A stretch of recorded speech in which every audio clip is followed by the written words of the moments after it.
I feel like I won the lottery. I don't think there could have been a better choice for Matthew's heart. Wow. Of the thousands of people running in this weekend's Flying Pig Marathon races, no one quite has a story like David Barber. He is running his first ever half marathon, and you know what? He's doing it with another man's heart beating inside his chest. 9 on your sides, Brian Maines and Jay Warren show how an Indiana couple, once complete strangers, are now his biggest supporters. For 6 months, David Barber has trained. This weekend, he and thousands like him will be running in the 21st annual Flying Pig. He'll be running in the half marathon.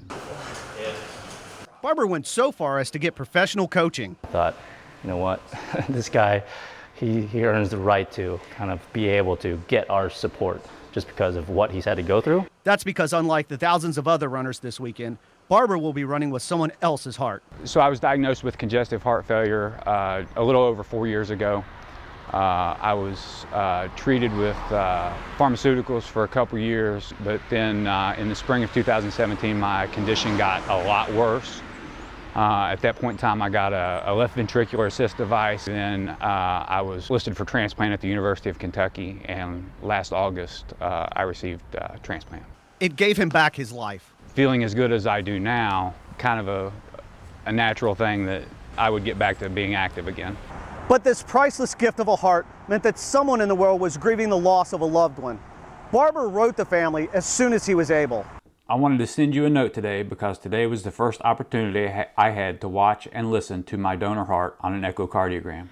I know I will never have words to express the depths of my gratitude. I will, however, try to live with that spirit of gratitude through my actions for the rest of my life.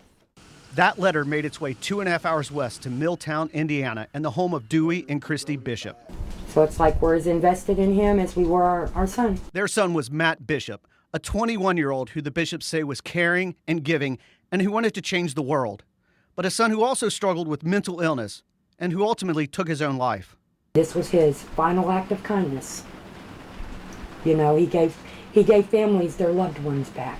The Bishops chose to donate Matt's organs. You know, we prayed so hard that we could keep our son and our lives with us, and that wasn't in the cards for us. So I feel like that was God's way of saying, you know, I can't give you this, but you can have this.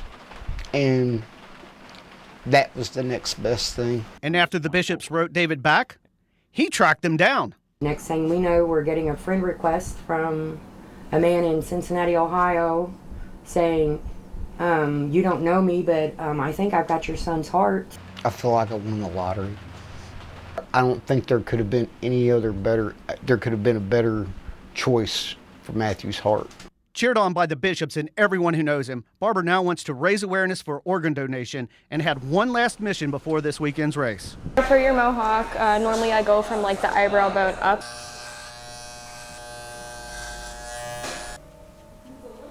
I'm ready. I think this was the finishing touch. Barber says when approached this weekend, he'll tell people about organ donation and keep the memory of Matt Bishop alive. My story's not about me at all. My story's about my donor and his family, my family, and then all the doctors, nurses, and medical professionals that have helped me along the way. For videographer Jay Warren, Brian Maines, 9 on your side.